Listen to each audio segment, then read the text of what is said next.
ഒരു കപ്പ് റവ വീട്ടിലുണ്ട് എന്നുണ്ടെങ്കിൽ എണ്ണയിലൊന്നും മുക്കി പൊരിക്കാതെ മുട്ടയോ ബേക്കിംഗ് പൗഡറോ ഒന്നും ചേർക്കാതെ ആവിൽ വേവിച്ചെടുത്തിട്ടുള്ള നല്ലൊരു കിടിലൻ പഞ്ഞിക്കെട്ട് പലഹാരമാണ് കേട്ടോ ഇന്നത്തെ നമ്മുടെ വീഡിയോ.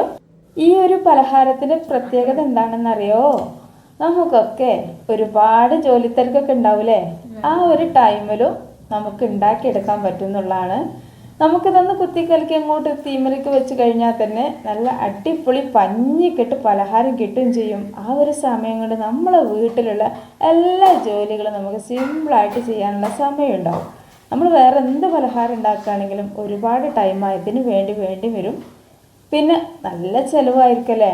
അപ്പോൾ ഈ ഒരു പലഹാരം ഉണ്ടാക്കാൻ വേണ്ടിയിട്ട് നമുക്ക് വലിയൊരു ചിലവൊന്നുമില്ല കേട്ടോ. കുറഞ്ഞ ചിലവുകൊണ്ട് തന്നെ ഒരു വീട്ടിൽ ഒരുപാട് പേർക്ക് കഴിക്കാൻ പറ്റുന്ന കഷ്ണം മുറിച്ച് ആ ഈ ചായൻ്റെ കൂടൊക്കെ ഉണ്ടല്ലോ അങ്ങനെ കിട്ടിയാൽ, അപ്പോൾ അതുകൊണ്ടാണ് ഞാൻ റിതുവിനോട് പറഞ്ഞിട്ടോ അതിന് ടേസ്റ്റ് അറിഞ്ഞു കഴിഞ്ഞാൽ കുട്ടികളൊക്കെ ഇഷ്ടത്തോടു കൂടി ഒരുപാട് കഴിക്കും. അപ്പോൾ റിതുവിനോട് ഞാൻ പറയാം ഉപ്പച്ചിക്ക് വേണം കേട്ടോന്ന്. അപ്പോൾ നിങ്ങളും ഇതുപോലെ വീട്ടിലൊക്കെ ഒന്ന് ഉണ്ടാക്കി നോക്കി. ഇതാ കണ്ടല്ലോ, അടിപൊളിയാണ് മക്കളെ. ഒരു കപ്പ് റവ വെച്ചിട്ടാണിത് ചെയ്തതെന്ന് ആരും വിശ്വസിക്കൂല കേട്ടോ. ഇതിൻ്റെ സൈഡൊക്കെ കണ്ടില്ലേ, നല്ല സോഫ്റ്റാണ്. എന്നാൽ നമുക്ക് ഒട്ടും സമയം കളയണ്ട കേട്ടോ. റിതുവിനിപ്പോൾ ഇത് ഉണ്ടാക്കിയപ്പോഴേ ഒക്കെ എന്താ ചെയ്യേണ്ടതെന്ന് അറിയില്ല. പ്രത്യേകിച്ച് നമ്മളെ കുട്ടികളൊക്കെ ഉണ്ടല്ലോ, ഈ ഒരു സ്കൂൾ പൂട്ടൊക്കെ അല്ലേ, എന്തെങ്കിലും ഇങ്ങനെ വേണ്ടി വരും അല്ലേ, 10 മണിക്കും വൈകുന്നേരമൊക്കെ. അപ്പോൾ ഈ ഒരു വൈകുന്നേരങ്ങളിലൊക്കെ നമുക്ക് ഒരുപാട് പൈസ ഒന്നും ചിലവാക്കാതെ വീട്ടിൽ തന്നെ നല്ല ഹെൽത്തി ആയിട്ടുള്ള ഇതുപോലുള്ള നിങ്ങളൊന്ന് റെഡിയാക്കി കാണിച്ച് കൊടുക്കിയിട്ട് കുട്ടികളെല്ലാം കഴിക്കും. ഇത് കട്ട് ചെയ്യുമ്പോൾ നിങ്ങൾക്ക് മനസ്സിലാവും ഇത് എത്രത്തോളം സോഫ്റ്റാണ് എന്ന്. നമ്മളിപ്പോൾ എന്ത് ചെയ്യുകയാണെങ്കിൽ ഇതുപോലുള്ള കേക്കൊക്കെ റെഡിയാക്കി എടുക്കുമ്പോൾ എന്തായാലും ബേക്കിംഗ് പൗഡറും വേണ്ടി വരും, കോഴിമുട്ട വേണ്ടി വരും അല്ലേ. ഇതിൻ്റെ പ്രത്യേകത നമുക്ക് മുട്ടൊക്കെ ചേർക്കാത്തത് കൊണ്ട് തന്നെ ഇതുണ്ടാക്കി ആ ഒരു സ്പോട്ടിൽ തന്നെ നമുക്ക് കഴിക്കാനും തുടങ്ങാം. മുട്ട വെച്ചിട്ടൊക്കെ ചെയ്യുമ്പോൾ നമ്മൾ എന്തായാലും ഒരു 4-5 മണിക്കൂറൊക്കെ വെയിറ്റ് ചെയ്യേണ്ടി വരും. അപ്പോൾ ആ ചൂടാറിയൊക്കെ കഴിയുമ്പോഴാണ് ആ ഒരു കേക്ക് നമുക്ക് കഴിക്കാൻ പറ്റുള്ളൂ. അപ്പോൾ ഇനി ആരും മടിച്ചിരിക്കണ്ട, ഒരു മിക്സിഡ് ജാർ അങ്ങോട്ട് എടുത്തോളൂ. ഒരു കപ്പ് റവ, ഇനിയിപ്പോൾ നിങ്ങൾ ഗ്ലാസ്സിനാണ് അളക്കണമെന്നുണ്ടെങ്കിൽ ഒരു ഗ്ലാസ് റവ എടുത്തോളൂ കേട്ടോ. അളവ് നിങ്ങൾ കറക്റ്റായിട്ട് തന്നെ ശ്രദ്ധിക്കണം. കറക്റ്റ് മെഷർമെൻറ്റ് കറക്റ്റ് ആയെങ്കിൽ കേട്ടോ ഈ ഒരു വിചാരിച്ച രീതിയിലുള്ള കേക്ക് നമുക്ക് കിട്ടുള്ളൂ. അപ്പോൾ ആ ഒരു റവ ഞാൻ മിക്സിൻ്റെ ജാറൊക്കെ ഇട്ടെടുത്തിട്ടുണ്ട്. കുറച്ച് വലുപ്പമുള്ള ജാർ തന്നെ എടുത്തോളൂ കേട്ടോ. കാരണം നമ്മളിതിലേക്ക് പിന്നെ ചേർക്കണമെന്ന് വെച്ചാൽ ക്യാരറ്റാണ്. ഈ ഒരു ക്യാരറ്റും കൂടി ചേർത്തിട്ട് ഒന്ന് ഉണ്ടാക്കിയാണ്ടല്ലോ, എൻ്റെ പൊന്നോ പറഞ്ഞറിയിക്കാൻ പറ്റില്ല. അപ്പോൾ ക്യാരറ്റ് ഒരുപാടൊന്നും വേണ്ട. ഒരു കപ്പ് റവയിലേക്ക് ഒരു 100 ഗ്രാമിൻ്റെ താഴെയൊക്കെ ഉണ്ട്. നിങ്ങൾ കണ്ടില്ലേ നമ്മളെ ക്യാരറ്റിൻ്റെ വലുപ്പം. ആ ഒരു 2 ചെറിയ ക്യാരറ്റായിട്ട് എടുത്തിട്ടുള്ളത്. അതിൻ്റെ തൊലിയൊക്കെ ഒന്ന് പീൽ ചെയ്ത് ഒഴിവാക്കണം കേട്ടോ. തൊലിയൊക്കെ ഒന്ന് വരണ്ടി ഒഴിവാക്കുക. എന്നിട്ട് ഇതുപോലെ കട്ട് ചെയ്തിട്ട് മിക്സിൻ്റെ ജാറൊക്കെ ഇട്ട് കൊടുത്തോളി. കട്ട് ചെയ്യുന്ന രീതി നിങ്ങൾക്ക് വേണമെങ്കിൽ ഒരു പീലറൊക്കെ വെച്ചിട്ട് പീൽ ചെയ്തെടുത്താലും മതി, അല്ലെങ്കിൽ നല്ലോണം ചെറുതായിട്ടൊന്ന് കട്ട് ചെയ്താലും മതി. ഞാനിപ്പോൾ ഈ ഒരു വലുപ്പത്തിലാണ് കട്ട് ചെയ്തിട്ടുള്ളത്. അതൊന്ന് മിക്സിയുടെ ജാറിലേക്ക് ഇട്ട് കൊടുത്തിട്ട് ഇതിലേക്ക് ഞാൻ മധുരത്തിന് ആവശ്യമായിട്ട് ഒരു 1/2 കപ്പ് പഞ്ചസാര. അപ്പോൾ 1 കപ്പ് റവയിലേക്ക് 1/2 കപ്പ് പഞ്ചസാരയാണ് കേട്ടോ. അതുപോലെ തന്നെ ഒരു 1/2 കപ്പ് പശുവിൻ പാലും കൂടെ ചേർത്ത് കൊടുക്കുന്നുണ്ട്.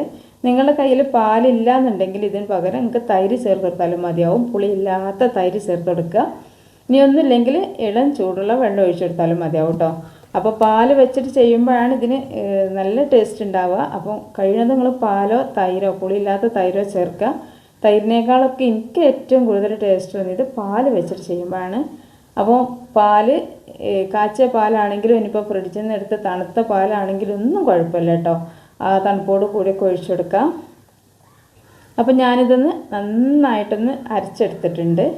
അപ്പോൾ ഇങ്ങനെ അരച്ചെടുത്തിട്ട് നമ്മൾ നോക്കുമ്പോൾ ഈ റവൊക്കെ അത്യാവശ്യം നല്ലോണം അരിഞ്ഞിട്ടുണ്ടാവും. എന്നാലും ചെറിയ തരി പോലൊക്കെ നമുക്ക് തോന്നും. ആ ഒരു തരി അതിൽ ഉണ്ടായിക്കോട്ടെ, കുഴപ്പമൊന്നുമില്ല കേട്ടോ. പിന്നെ അതുപോലെ തന്നെ നമ്മളിങ്ങനെ മിക്സ് ചെയ്യുന്ന സമയത്ത് ഇതിൽ ചെറിയ കഷ്ണങ്ങളുണ്ടാവും ക്യാരറ്റിൻ്റെ. അതൊന്നും കുഴപ്പമില്ല. ക്യാരറ്റിൻ്റെ കഷ്ണം ഉണ്ടെന്ന് വിചാരിച്ചിട്ട് ഇതാ കണ്ടല്ലോ, നിങ്ങൾ ഒന്നും കൂടെ അരച്ചെടുക്കേണ്ട ആവശ്യമൊന്നുമില്ല കേട്ടോ. എന്നാലും നമുക്ക് കേക്ക് നല്ല പെർഫെക്റ്റ് ആയിട്ട് തന്നെ നമുക്ക് കിട്ടും. അപ്പോൾ ഇനി ഞാനൊന്ന് മൂടി വെക്കട്ടെ. ഒരു 10 മിനിറ്റ് ഒന്ന് മൂടി വെക്കുമ്പോഴേക്കും ഇതിലുള്ള ആ ഒരു റവ ഉണ്ടല്ലോ അതൊക്കെ ഒന്നും കൂടെ പൊതിർന്ന് നല്ല സോഫ്റ്റായിട്ട് നല്ല തിക്ക് ബാറ്ററായിട്ട് കിട്ടും കേട്ടോ. അപ്പോൾ ആ ഒരു സമയം കൊണ്ട് നമുക്ക് ഞാനിത് ബേക്ക് ചെയ്യാൻ വേണ്ടിയിട്ട് എടുക്കുന്ന പാത്രം ഇതാണ്. ഒരു ചായ പാത്രമാണ് കേട്ടോ. അപ്പോൾ ഞാനിത് എടുക്കാനുള്ള കാരണം എന്താ അറിയോ, കേക്കിൻ്റെ ടിന്നൊക്കെ എൻ്റെ കയ്യിലുണ്ട്. പക്ഷെ എന്താണെന്ന് വെച്ചാൽ സാധാരണക്കാർക്ക് കേക്കൊക്കെ ബേക്ക് ചെയ്യുമ്പോൾ ആ പാത്രം തന്നെ എല്ലാം വിചാരിച്ചിട്ട് എല്ലാവരും ഉണ്ടാക്കാതൊക്കെ നിൽക്കുന്ന ആളുകളുണ്ട്. അവർക്ക് വേണ്ടിയിട്ടാണ് കേട്ടോ ഏത് പാത്രത്തിലും ഇത് തയ്യാറാക്കാം. അപ്പോൾ ഇനിയിപ്പോൾ ബട്ടർ പേപ്പർ ഇല്ലാത്ത ആളുകൾക്ക് വേണ്ടിയിട്ടുള്ള ഒരു ഓപ്ഷനാട്ടോ ഈ കാണിക്കണത്. ബട്ടർ പേപ്പർ ഇല്ലയെന്നുണ്ടെങ്കിൽ എന്ത് ചെയ്യുക, ഇതുപോലെ നമ്മൾ ഉണ്ടാക്കുന്ന ആ ഒരു പാത്രത്തിൽ ലേശം ഓയിലൊന്ന് തടവി കൊടുത്തതിന് ശേഷം ഒരു പിടി മൈദമാവ് എടുത്തിട്ട് ഒന്നിങ്ങനെ കൊട്ടി കൊടുത്താൽ മതിയാവും. നമ്മൾ ബട്ടർ പേപ്പർ വെക്കുന്നതിനേക്കാളും ക്ലിയർ ആയിട്ട് നമുക്ക് കേക്ക് വിട്ട് കിട്ടും. കേക്ക് അടിഭാഗം കരിഞ്ഞു പോവുകയൊന്നുമില്ല. അപ്പോൾ ഞാൻ ഒന്നായിട്ടൊന്ന് കൊട്ടി കൊടുത്തിട്ടുണ്ട് കേട്ടോ. ഇപ്പോൾ മൈദ ഗോതമ്പ് പൊടി ഏത് പൊടി കൊട്ടി കൊടുത്താലും കുഴപ്പമൊന്നുമില്ല. എന്നിട്ട് അതിൽ ബാലൻസ് വരുന്ന ആ പൊടി ഉണ്ടല്ലോ, അത് നല്ലോണം ഒന്നും കൂടി തട്ടി മുഴുവനായിട്ട് ഇങ്ങോട്ട് കൊട്ടിയെടുക്കട്ടോ. അതിൽ നേർമായിട്ടൊന്ന് ഒട്ടിപ്പിടിച്ചാൽ മതിയാവും. അപ്പോൾ ബട്ടർ പേപ്പർ ഉണ്ടെങ്കിൽ അത് വെച്ച് കൊടുത്തേളി. ഞാനിപ്പോൾ ബട്ടർ പേപ്പർ ഇല്ലാഞ്ഞിട്ടല്ല, എല്ലാവർക്കും വേണ്ട കേക്ക് ഉണ്ടാക്കല്ലേ. അപ്പോൾ ചിലപ്പോൾ നമ്മുടെ അടുത്ത് കേക്കിൻ്റെ ബട്ടർ പേപ്പറൊക്കെ ഇല്ലാത്ത സമയം ഉണ്ടാവുമല്ലോ. അങ്ങനെയുള്ള ആളുകൾക്കൊക്കെ പെട്ടെന്ന് ഉണ്ടാക്കിയെടുക്കാൻ പറ്റുന്നൊരു രീതിയാണ് കേട്ടോ ഈ ഒരു മൈദമാവ് വെച്ചിട്ടൊന്ന് കൊട്ടി കൊടുക്കൽ. അപ്പോൾ ഇതൊക്കെ ഒന്ന് റെഡി ആക്കിയപ്പോഴേക്കും നമ്മുടെ ബാറ്ററി നല്ല തിക്കായിട്ട് വന്നിട്ടുണ്ട്. അപ്പോൾ 1 കപ്പ് റവയിലേക്ക് 1/2 കപ്പ് പാൽ ഒഴിച്ചിട്ട് നല്ലോണം അടിച്ചെടുത്തിട്ട് 10 മിനിറ്റ് വെക്കുമ്പോഴേക്കും ഈ ഒരു കൺസിസ്റ്റൻസിൽ നമുക്ക് കിട്ടും. ഇനി ഈ ഒരു ബാറ്ററിലേക്ക് നമുക്ക് ഓയിൽ, ഏതോയിലും ഒഴിച്ചെടുക്കട്ടോ. മണമില്ലാത്ത സൺഫ്ലവർ ഓയിൽ ആണെങ്കിലും, ഇനി നമ്മൾ സാധാരണ കട്ടിക്കൻ ഓയിൽ ഉണ്ടല്ലോ, വെജിറ്റബിൾസ് ഓയിൽ, അതും ചേർത്ത് കൊടുക്കാം. പക്ഷേ വെളിച്ചെണ്ണ ഒഴിച്ചു കൊടുക്കണ്ട കേട്ടോ, അപ്പോൾ നമുക്കൊരു ടേസ്റ്റ് ഉണ്ടാവില്ല. വെളിച്ചെണ്ണ ഒഴിവാക്കുക. എന്നിട്ട് എന്ത് ചെയ്യുക, നല്ലോണം ഒന്ന് മിക്സ് ചെയ്തെടുക്കണം. അങ്ങനെ മിക്സ് ചെയ്യുന്ന സമയത്ത് നമുക്ക് നമ്മൾ ലാസ്റ്റല്ലേ ഈ ഒരു ഓയിൽ ഒഴിച്ചു കൊടുത്തത്, അതുകൊണ്ട് തന്നെ എന്താ അറിയുമോ, ഇത് മിക്സായി കിട്ടാൻ കുറച്ച് പണിയുണ്ടാവും. മേലെ ഇങ്ങനെ നിൽക്കും. അപ്പോൾ നമ്മളിങ്ങനെ സൈഡ് ഇങ്ങനെ ഇതാക്കിയിട്ട് നടുവിലൂടെ ഒന്ന് സ്പൂണൊന്ന് വലിച്ചു കൊടുക്കുമ്പോൾ പെട്ടെന്ന് മിക്സായിട്ട് കിട്ടും കേട്ടോ. നമ്മൾ സാധാരണ ഈ കേക്കൊക്കെ ഉണ്ടാക്കുമ്പോൾ എന്താ അറിയോ, റവ വെച്ചിട്ടൊന്നുമില്ലെങ്കിൽ നമ്മൾ അതിൽ ഓയിൽ ഒഴിച്ചിട്ട് അടിച്ചെടുക്കല്ലേ ചെയ്യുക. പക്ഷേ ഈ റവ വെച്ചിട്ടാകുമ്പോൾ എന്താ അറിയോ, നമ്മൾ കുറച്ച് സമയം ഒന്ന് വെയിറ്റ് ചെയ്യുന്നുണ്ട്, റെസ്റ്റ് ചെയ്യാൻ വെക്കുന്നുണ്ട്. അപ്പോൾ നമ്മൾ ഈ ഒരു ഓയിൽ ഒഴിച്ചിട്ട് അധികം സമയം നമ്മൾ റെസ്റ്റ് ചെയ്യാൻ വേണ്ടി വെക്കാൻ പറ്റൂല. അങ്ങനെ വെച്ച് കഴിഞ്ഞാൽ നമ്മളെ കേക്ക് ഹാർഡായി പോവും. അതിൻ്റെ പേരിലാണ് കേട്ടോ നമ്മൾ ലാസ്റ്റ് ഈ ഒരു ഓയിൽ ഒഴിച്ചെടുക്കുന്നത്. അപ്പോൾ ഓയിലൊക്കെ ഒഴിച്ചെടുത്ത് നല്ല പോലെ ഒന്ന് മിക്സ് ചെയ്തപ്പോൾ നല്ലോണം ആ ഒരു ഫസ്റ്റിലൊക്കെ മുകളിലൊക്കെ ഇങ്ങനെ എണ്ണ തെളിഞ്ഞ് കണ്ടിട്ടുണ്ടെങ്കിൽ ഇപ്പോൾ അതൊന്നും കാണില്ലല്ലോ. ഇപ്പോൾ ഇത് കറക്റ്റായിട്ട് തന്നെ ഉള്ളിലൊക്കെ റെഡി ആയിട്ട് കിട്ടിയിട്ടുണ്ട് കേട്ടോ. ആ ഒരു സൺഫ്ലവർ ഓയിലും നമ്മുടെ ഈ ഒരു മിക്സും എല്ലാം കൂടെ കൂട്ടി യോജിച്ചിട്ടുണ്ട്. ഇനി നമുക്ക് എന്ത് ചെയ്യണമെന്ന് വെച്ചാൽ ഇതിലേക്ക് 1-2 ഇൻഗ്രീഡിയൻസ് കൂടി ചേർക്കണം കേട്ടോ. നമ്മളിതിലേക്ക് വാനില എസൻസ് ചേർക്കണില്ല. വാനില എസൻസിന് പകരം നിങ്ങൾക്ക് എന്ത് ചെയ്യുക, ഏലക്കായൻ്റെ പൊടി ചേർത്ത് കൊടുക്കുക. അല്ല വാനില എസൻസ് ഉണ്ടെന്നുണ്ടെങ്കിൽ ഒരു ലേശം 1/4 ടേബിൾ സ്പൂൺ വാനില എസൻസ് ഒഴിച്ചെടുത്തോളൂ കേട്ടോ. പിന്നെ നമുക്കിതിലേക്ക് വേണ്ടത് ഒരു 3/4 ടേബിൾ സ്പൂൺ ബേക്കിംഗ് സോഡയാണ്. ഞാനിപ്പോൾ 1 ടേബിൾ സ്പൂൺ എടുത്തിട്ടുണ്ട്, പക്ഷേ 3/4 മതിയാവും കേട്ടോ. അപ്പോൾ ഞാൻ ഇതിലേക്ക് ബേക്കിംഗ് പൗഡർ ചേർക്കണില്ല. അതിന് കാരണം എന്താ വെച്ചാൽ ബേക്കിംഗ് പൗഡറും ഈ പറഞ്ഞ പോലെ തന്നെ എല്ലാവരുടെ വീട്ടിലും ഉണ്ടാവില്ലല്ലോ, പക്ഷേ ബേക്കിംഗ് സോഡ ഉണ്ടാവൂലേ.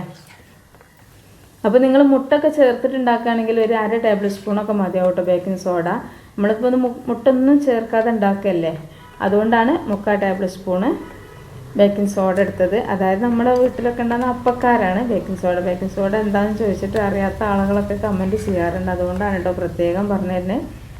ഇനി ഈ ഒരു ബേക്കിംഗ് സോഡ നല്ല പോലെ ഒന്ന് മിക്സ് ചെയ്തെടുക്കണം. പിന്നെ നമുക്ക് മധുരം ഒന്ന് ബാലൻസ് ചെയ്യാൻ വേണ്ടിയിട്ട് ഒരു പിഞ്ച് ഉപ്പും കൂടെ ചേർത്ത് കൊടുക്കാം കേട്ടോ. പിന്നെ ലേശം ഏലക്കാപ്പൊടി ചേർത്ത് കൊടുക്കുന്നുണ്ട്. അപ്പോൾ ഞാൻ പറഞ്ഞല്ലോ, നിങ്ങൾക്ക് വേണമെങ്കിൽ വാനില എസൻസ് ചേർത്ത് കൊടുക്കാമെന്ന്. ഓരോരുത്തർക്കും ഓരോ ഇഷ്ടമാണ്. നിങ്ങൾക്ക് വാനില എസൻസിൻ്റെ ടേസ്റ്റാണ് ഇഷ്ടം, അത് വീട്ടിലുണ്ടെന്നുണ്ടെങ്കിൽ അത് ഇട്ട് കൊടുക്കുക. പക്ഷേ എനിക്ക് ഏറ്റവും കൂടുതൽ ഈ ഒരു റവയും ക്യാരറ്റും വെച്ചിട്ടുള്ള ഈ ഒരു പലഹാരത്തിന് ടേസ്റ്റ് തോന്നിയത് ഏലക്കാപ്പൊടി ചേർത്ത് കൊടുക്കുമ്പോഴാണ് കേട്ടോ. പിന്നെ ഓരോരുത്തർക്കും ഓരോ ഇഷ്ടങ്ങളാണല്ലോ അല്ലേ. ചിലർക്ക് ഇഷ്ടമുള്ളതൊന്നും ചിലർക്ക് തീരെ ഇഷ്ടമുണ്ടാവില്ല.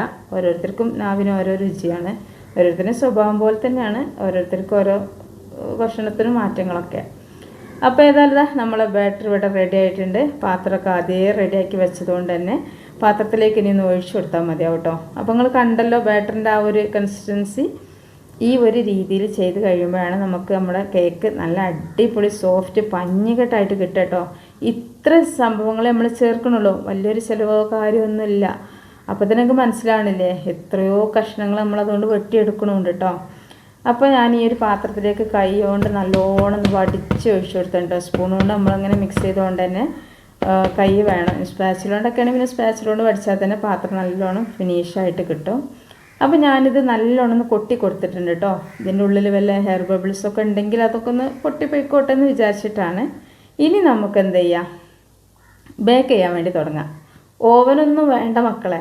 ഓവൻ ഉണ്ടെങ്കിൽ ഓവനിലേക്ക് വെച്ചെടുത്തോളൂ കേട്ടോ, കുഴപ്പമൊന്നുമില്ല. ഇവിടെ ഓവനൊക്കെ ഉണ്ട്, പക്ഷെ ഞാൻ എടുക്കാറില്ല. അതും ഈ പറഞ്ഞ പോലെ തന്നെ ഓവന് ഇല്ലാത്തവർക്കും വേണ്ടല്ലേ ഒരു പലഹാരമൊക്കെ കഴിക്കുക. അപ്പോൾ ഞാനിതാ ഇതുപോലൊരു പഴയ ഒഴിഞ്ഞ കടായി, നമ്മൾ നോൺ സ്റ്റിക്കിൻ്റെ പാത്രം ഇതിൻ്റെ മേലെ കൊണ്ടുപോയിട്ടുണ്ട് കേട്ടോ. കാരണം നമ്മൾ ഹൈ ഫ്ലെയിമിൽ ഇട്ടിട്ട് കുറച്ച് സമയം കത്തിയതിന് ശേഷം അതിൻ്റെ മുകളിൽ ഒരു പാത്രം കൂടെ വെച്ചിട്ട് ആ ഒരു പാത്രം രണ്ടും നല്ലോണം പഴുത്തെന്ന് തോന്നുന്ന സമയത്ത് ലോ ഫ്ലെയിമിലേക്ക് മാറ്റി, എന്നിട്ട് നമ്മുടെ കേക്ക് ബാറ്റർ ഇതിൻ്റെ മുകളിൽ വെച്ചിട്ട് ആ ഒരു സമയത്ത് നമ്മൾ ഫ്ലെയിം നല്ലോണം ലോ ഫ്ലെയിമിലേക്ക് ആക്കണം കേട്ടോ. എന്നിട്ട് മൂടി വെച്ചിട്ട് ഇതുപോലെ ഒരു കനം വെച്ചെടുക്കുക. നമുക്ക് എന്താണ് ഇഞ്ചി പച്ചമുളകൊക്കെ ചതുക്കിയെടുക്കുന്ന ആ ഒരു ഉരുളുണ്ടല്ലോ, അത് ഇതിൻ്റെ മുകളിലൊന്ന് കയറ്റി വെച്ച് കൊടുത്താൽ നല്ലോണം ദമ്മിൽ നിൽക്കുകയും ചെയ്യും. പിന്നെ ഇതിനേക്കൊരു ആവി വരികയോ പോവുകയോ ഒന്നും ചെയ്യൂല കേട്ടോ. എന്താ വെച്ചാൽ നമ്മൾ നല്ലോണം ഇതുപോലെ നല്ല ടൈറ്റായിട്ട് മൂടി മുകളിൽ ഇതുപോലൊരു ഇതൊക്കെ വെച്ച് കഴിഞ്ഞാലുണ്ടല്ലോ നല്ലോണം നമ്മുടെ കേക്ക് സോഫ്റ്റായിട്ട് പൊങ്ങി കിട്ടും. എന്നിട്ടൊരു 20-25 മിനിറ്റൊക്കെ കഴിഞ്ഞിട്ട് ഒന്ന് തുറന്ന് നോക്കി. പക്ഷെ ഇതായിട്ടില്ലേനി കേട്ടോ. ഇപ്പോൾ ഒരു 45 മിനിറ്റോളം ആയപ്പോഴാണ് 40-45 മിനിറ്റ് ആയപ്പോഴാണ് ഇത് നല്ലോണം കറക്റ്റായിട്ട് പൊങ്ങിയത്. അപ്പം ഞാൻ ആ ഒരു 20-25 മിനിറ്റ് ആകുമ്പോൾ തുറന്ന് നോക്കിയത് കൊണ്ട് തന്നെ ചെറുതായിട്ടൊന്ന് കുഴിഞ്ഞിട്ടുണ്ട്. ആ ഒരു മുകൾ ഭാഗം ഇങ്ങനെ കൂർത്ത് വരികയായിട്ട് ആ ഒരു സമയത്ത് ആക്കിയത് കൊണ്ടാണ് ഇങ്ങനെ ആയത്. കുഴപ്പമൊന്നുമില്ല. പക്ഷെ ഞങ്ങൾ 25 മിനിറ്റിന് മുമ്പ് ഇത് ഒരിക്കലും തുറക്കരുത് കേട്ടോ. അപ്പോൾ കൈ നല്ല ചൂടുണ്ട്. അപ്പോൾ ഞാൻ ഇവിടെ തന്നെ വെച്ചതാ. ആ കൈ നല്ല ചൂട്. ആ പാത്രത്തുമ്പോൾ കൈ കെട്ടിയതാ, പൊള്ളിന്നാണ് തോന്നണത്. അപ്പോൾ കേട്ടോ ഇനി നമുക്ക് ഒരു 10 മിനിറ്റൊക്കെ ആകുമ്പോഴേക്കും ചൂടൊക്കെ ആറും. ആ ഒരു സമയത്ത് ചൂടാറി. അങ്ങനെ കുഴിഞ്ഞൊന്നും പോയിട്ടില്ലല്ലോ? ഇല്ല കേട്ടോ, നടം അങ്ങനെ കൊഴിഞ്ഞ് പോയിട്ടൊന്നുമില്ല. ഏതായാലും നിങ്ങൾ തുറക്കുമ്പോൾ കുറച്ച് കൂടുതൽ സമയം കഴിഞ്ഞിട്ട് തുറക്കുക. ഒരു 30 മിനിറ്റെങ്കിലും ആയിട്ട് തുറന്നോളൂ കേട്ടോ. അപ്പോൾ പെട്ടെന്ന് തന്നെ വിട്ടൊക്കെ കിട്ടിട്ടോ. കണ്ടില്ലേ, അടിയിൽ കരിയെ പിടിക്കുക ഒന്നും ചെയ്തിട്ടില്ല. കണ്ടില്ലേ, നല്ലതാണ് കേട്ടോ, സോഫ്റ്റാണ്. സൈഡൊക്കെ നല്ല ഭംഗിയുണ്ട് കാണാൻ. നമ്മൾ ബേക്കറിയിൽ നിന്ന് വാങ്ങിയാലൂടി മക്കളെ ഇതുപോലെ ടേസ്റ്റായിട്ടുള്ള ഇത് കിട്ടൂല. നല്ല വിലയാണ്. ഇതിപ്പോൾ ഒരു കപ്പ് റവ കുമാണ്ടാക്കാൻ കൊടുക്കുന്ന വെച്ച റവയാണ്. അപ്പോൾ അത് എടുത്തിട്ടാണ് ഇപ്പോൾ നോമ്പിനൊക്കെ നിങ്ങൾ തരിക്കഞ്ഞൊക്കെ ഉണ്ടാക്കാൻ കൊടുക്കുന്ന റവൊക്കെ ബാക്കി ഉണ്ടെങ്കിൽ ഇതുണ്ടാക്കിക്കോളി. അപ്പോൾ ഇതിന് ബക്കത്തൊക്കെ ഇങ്ങനെ മൈദൻ്റെ ഇതൊക്കെ ഉണ്ട് തട്ടിയത്, അതൊന്ന് തട്ടി കൊടുത്തിട്ടുണ്ട്. ഇനി അതൊന്ന് കട്ട് ചെയ്ത് കാണിച്ചു തരാം കേട്ടോ. അപ്പോൾ അങ്ങ് മനസ്സിലാവും. കണ്ടോ, നല്ല സോഫ്റ്റാണ്. നമ്മളൊരു മുട്ട പോലും ചേർത്തിട്ടില്ല, ബേക്കിംഗ് പൗഡറും ചേർത്തിട്ടില്ല അല്ലേ. അപ്പോൾ ഋതുവിനുണ്ടല്ലോ കേക്ക് കട്ട് ചെയ്യാൻ ഭയങ്കര ഇഷ്ടമായിട്ടാണ്. റോളോ അതിൻ്റെ അടിയിൽ കൂടെ വന്നിക്കണ്. കത്തിയാണ് വെക്കുമ്പോഴത്തിന് അങ്ങോട്ട് താന്ന് പോവാണ്. അത് ഇതുണ്ടല്ലോ നമുക്ക് എന്താ പറയുക, നമ്മൾ എപ്പോഴും പലഹാരങ്ങളായാലും എന്തായാലും വീട്ടിലുണ്ടാക്കിയിട്ട് കഴിക്കുക. ബേക്കറിയിൽ നിന്ന് വാങ്ങണ്ടെന്നല്ല, അങ്ങനെ തീരെ വാങ്ങാഞ്ഞാലും ഒരിക്കൽ കച്ചവടം ഉണ്ടാവില്ലല്ലോ അല്ലേ. എന്നാലും നമുക്കെന്താ അറിയോ, നമ്മൾ ഒരുപാട് പൈസ കൊടുത്തിട്ടൊക്കെ വാങ്ങിയിട്ട് തികയൂല്ല. പിന്നെ നമുക്കൊരു ടെൻഷനുമാണ്. പക്ഷെ നമ്മളിത് ഇപ്പോൾ എന്താ ഇപ്പോൾ ഇതിന് വലിയ ചിലവായതില്ലേ. അപ്പോൾ നമ്മളിത് വീട്ടിലുണ്ടാക്കിയിട്ടാകുമ്പോൾ നമ്മളെ കുട്ടികൾക്കൊക്കെ ഇഷ്ടംപോലെ കഴിക്കുകയും ചെയ്യുക. അങ്ങനെയൊക്കെ നോക്കുമ്പോൾ നമ്മളെന്താ പറയുക, വീട്ടിൽ തന്നെ ഉണ്ടാക്കുക. അപ്പോൾ നിങ്ങളെന്ത് ചെയ്യുക, ഇപ്പം തന്നെ ഈ വീഡിയോ കണ്ട പാടെ നിങ്ങളിത് ഉണ്ടാക്കിയിട്ട് കുട്ടികൾക്കൊക്കെ ഒന്ന് കൊടുക്കിട്ടോ. പിന്നെ നമുക്ക് വൈകുന്നേരങ്ങളിൽ ഈ കട്ടൻ ചായൻ്റെ കൂടൊക്കെ ഉണ്ടല്ലോ, ഓരോ കഷ്ണെടുത്ത് ഇങ്ങനെ കഴിക്കുമ്പോൾ ഇതിപ്പോൾ ഇത്ര വലുപ്പത്തിലല്ല, നിങ്ങളിതിൻ്റെ എല്ലാം 2 കപ്പ് റവ കണ്ടില്ലേ, എന്താ സോഫ്റ്റ് അറിയോ. അത് പഞ്ഞിക്കെട്ടാണ് കേട്ടോ. ഇതൊന്ന് കഴിക്കണം മക്കൾ, അപ്പോഴങ്ങ് മനസ്സിലാവുള്ളൂ. അപ്പോഴങ്ങ് കറക്റ്റ് മനസ്സിലാവുള്ളൂ. മുട്ടൊന്നും ചേർക്കാതെ ഉണ്ടാക്കിയതെന്ന് പറഞ്ഞറിയിക്കേണ്ടി വരും. അപ്പോൾ എന്തായാലും നിങ്ങളിതൊന്ന് ഉണ്ടാക്കി നോക്കണം. പിന്നെ നിങ്ങളെ ഫാമിലി ഗ്രൂപ്പും ഫ്രണ്ട്സ് ഗ്രൂപ്പും ഒക്കെ ഒന്ന് ഷെയർ ചെയ്ത് കൊടുക്കുക. എല്ലാവരും ഒന്ന് ഉണ്ടാക്കട്ടെ. പിന്നെ നിങ്ങൾ ഫേസ്ബുക്കിലൊക്കെ വീഡിയോ ഇങ്ങനെ കണ്ടുകൊണ്ടിരിക്കുന്ന ആളുകളുണ്ടാവുമല്ലോ, അങ്ങനെയാണെങ്കിൽ നമ്മുടെ ഈ ഒരു ഡിസ്ക്രിപ്ഷൻ ബോക്സിൽ ചെക്ക് ചെയ്ത് കഴിയുമ്പോൾ ഫേസ്ബുക്ക് പേജിലേക്ക് പോകാനുള്ള ഓപ്ഷൻ ഉണ്ട് കേട്ടോ. അവിടെ പോയിട്ടൊന്ന് ക്ലിക്ക് ചെയ്തിട്ട് പേജ് ഒന്ന് ലൈക്കൊക്കെ ചെയ്യ്. പിന്നെ ഫേസ്ബുക്കിലാണ് കാണുന്നുണ്ടെങ്കിൽ പിന്നെ തുടർന്ന് അതിലിങ്ങനെ കണ്ടോളൂ. നിങ്ങൾ ഫോളോ ചെയ്താൽ മതി. നമ്മളിടുന്ന വീഡിയോ ഒക്കെ നമുക്ക് സജസ്റ്റിൽ വരും. അപ്പോൾ ഇതാട്ടോ, ഇതെന്താ അറിയോ, ഒരു കഷ്ണം കഴിച്ചാൽ വീണ്ടും വീണ്ടും ഇങ്ങനെ കഴിക്കും. ഇത് വൈകുന്നേരത്തിനൊന്നും ഉണ്ടാവില്ല കേട്ടോ മക്കളെ, ഉറപ്പാണ്. അപ്പോൾ നമ്മുടെ വീഡിയോക്ക് താഴെ ലൈക്ക് ചെയ്യാൻ മറന്ന കൂട്ടുകാരുണ്ടെങ്കിൽ ഈ ഒരു സമയത്ത് ലൈക്കൊക്കെ തരും. ചാനൽ സബ്സ്ക്രൈബ് ചെയ്യാതെ കാണുന്ന ഒരുപാട് കൂട്ടുകാരുണ്ടാവില്ലേ, ഓരൊക്കെ ഈ ഒരു സമയത്ത് സബ്സ്ക്രൈബ് ചെയ്തൊക്കെ സപ്പോർട്ട് ചെയ്യണം കേട്ടോ. പിന്നെ ഇതിനെക്കുറിച്ചുള്ള അഭിപ്രായങ്ങൾ നിങ്ങളൊന്ന് കമൻറ്റ് ചെയ്യുക. ഇൻഷാ അല്ലാഹ് ഇനി നാളെ ഈ ഒരു സമയത്ത് ഇതിലും നല്ല വീഡിയോ ആയിട്ട് നിങ്ങളെ മുന്നിലേക്ക് എത്താം. അതുവരേക്കും നമ്മുടെ എല്ലാ കൂട്ടുകാർക്കും ഒരുപാട് സ്നേഹത്തോടു കൂടി അസ്സലാമു അലൈക്കും വറഹ്മത്തുള്ളാഹി.